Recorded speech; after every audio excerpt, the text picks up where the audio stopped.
Well, the more I get into this airplane, the more underwhelmed I am by the quality control of the people that build it. These are the little false ribs, or whatever they're called, that go underneath the fuel tank. They attach into the spar, kind of take the place of the ribs that would be in there ordinarily. These were new, but they had masking tape over the top of them here, and then glue on the bottom of them. I don't know why they had glue on the bottom of them. And of course they had overspray and paint and stuff on them. I was trying to clean those up. Scrubbed them down in soap and water a couple days ago and didn't get everything off of them. I couldn't get all the glue and crap off, especially from the masking tape. Well, like I said, there was glue underneath the bottom of them here. So I just went out and started cleaning them up with some MEK. And I got most of the glue and stuff to come off, but I couldn't get the old paint to come off of these brackets. Well, these brackets are handmade brackets. There's nothing wrong with that. But they're made out of some kind of aluminum that has a coating on one side, and it's kind of a textured coating on one side. It's probably baked on enamel or something like that, which is fine and dandy. And the other side has been anodized. The thing is that if you've ever dealt with aluminum sheets, you know that it comes with a protective either paper or plastic coating on it. Well, this stuff is no less. It had paper coating on it, and those guys never even took that off. So it gets torn a little bit, and you get moisture down inside of it, and you're going to get corrosion. So anyway, it's just, like I said, these brackets are all handmade. They're fine, but not taking that paper off of them makes it easier to get the paint off once I got figured out what was going on. But that's just crude.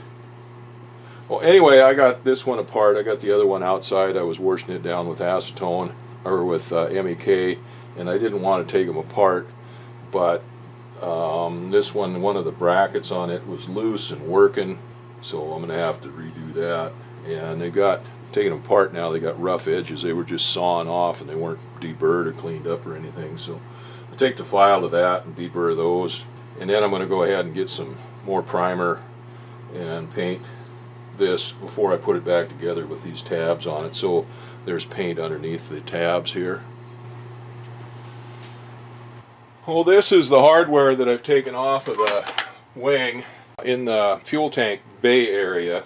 And here's a blueprint, copy of a print of what some of it looks like. This is the butt end of the main spar here. You can see the hinge right here, and then all of the nuts and bolts and stuff that hold it on. And some of those are right here.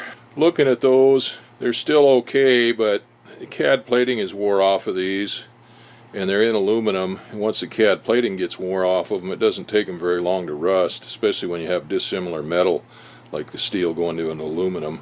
The other thing is, everything on this wing was put together with bolts that are drilled for cotter pins, and they used castellated nuts, AN 310 nuts with cotter pins in them and stuff. Now, the blueprints in some of the places say you can use those, or as an alternative you can use AN, what are they, MS something or other, anyway, 365 nuts instead. In fact, this blueprint right here shows them with the fiber lock nuts on there. So I've ordered a bunch of those, and I don't have enough of them in my stock here to replace all of them, but I ordered enough of them to replace all of them. They're AN6, AN6-15 alphas, which an alpha designation means that it's not drilled for a cotter pin. If it's just a straight number, then that means it's drilled for a cotter pin. And you're not supposed to use drilled bolts with fiber lock or locking bolts. Now they do make fiber locking AN 310 bolt. I mean, that's probably not an AN 310, but they do make a fiber locking castellated nut, I mean not bolt, nut.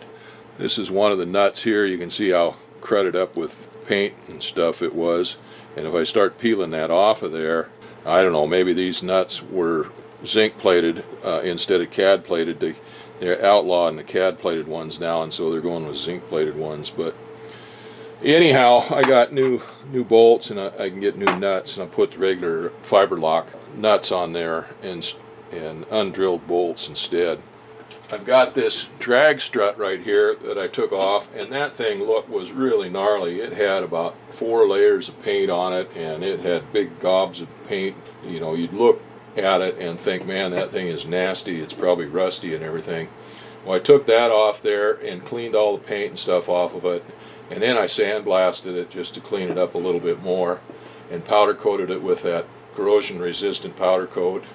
And that thing looks pretty good now, and it doesn't weigh anything now. It's about half the weight that it was before.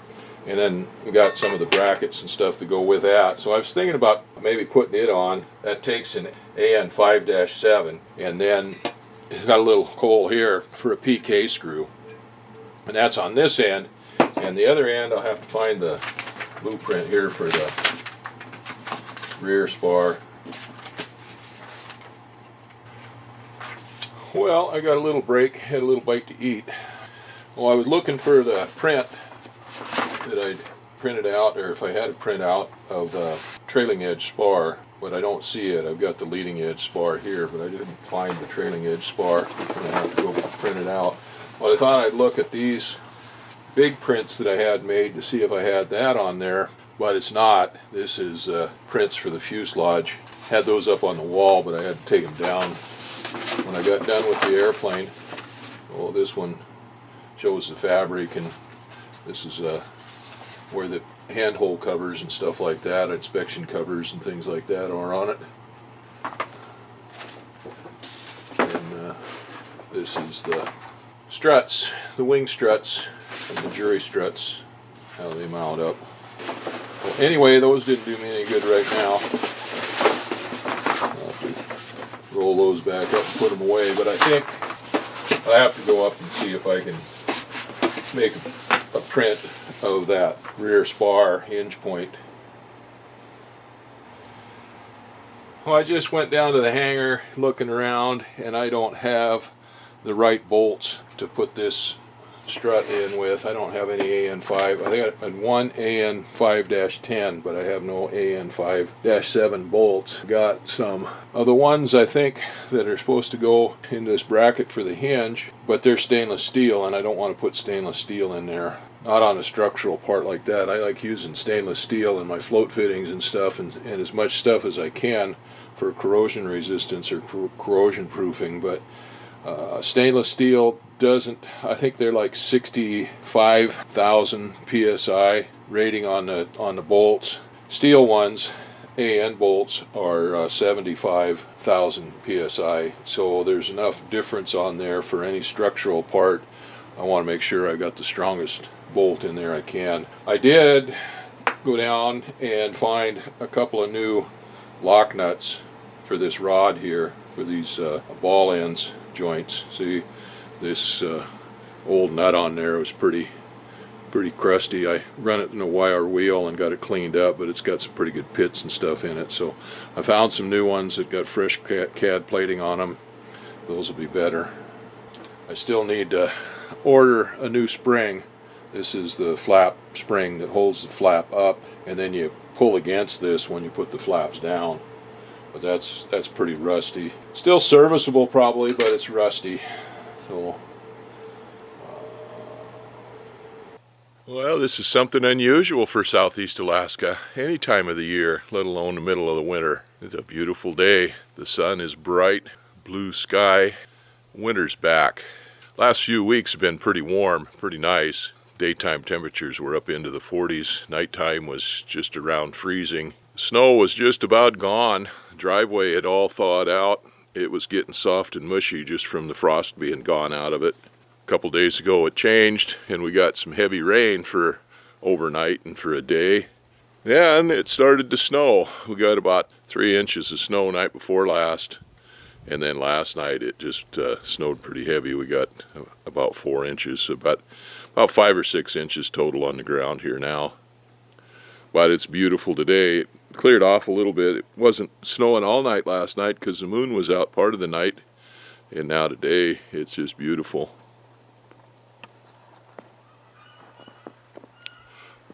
And the sun has got some heat in it for a change. It's actually feels pretty warm in the sunshine. But the forecast says that it's going to get cold again. Now, looking at single digits for the next few days. They're down into the teens anyway, with some single digits. And it looks like it for the next week or so at least. But this is February 25th, so it is still winter. Kind of funny how the Weather Service makes everything so dramatic anymore. They had this little snowstorm coming in, and boy, they had it all typed up on the weather forecast, a winter storm warning and hazard conditions and everything else, and it was all for about 3 or 4 inches of snow. But that's the way they do things anymore. Everything is an emergency. So I guess I get to plow some snow today. I'll get this snow knocked down before it turns off and freezes solid into solid ice. I've already driven on it and got it packed down. So I'm not going to be able to get it all cleaned up, so it's going to be icy around here for a few days, but it's what it is. It's wintertime.